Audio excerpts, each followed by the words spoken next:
Pretendimi tyre për braktisjen e fesë islame, më shumë se antikombëtar, antihuman, antiqytetrues, është edhe antihistorik. Sepse siç na mëson historia, barqit e rendeve shoqërore të feve, qytetrimeve dhe të kultura që kanë lënë gjurmë, është vull e tyre për gjatë historisë.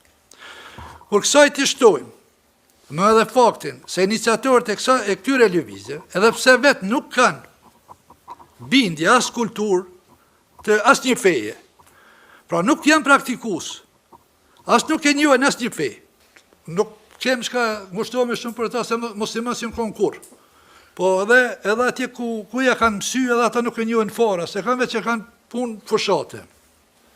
Nuk janë presfetar, por që ftojnë çuditërisht braktisët një fe, e të pranohet një fe tjetër. Atëherë s'kemi se si të mos vim në përfundim, se këta paraqesin një lëvizje me qëllime djallëzore, të atill që synojnë të dëmtojnë thellë në palë kombin shqiptar.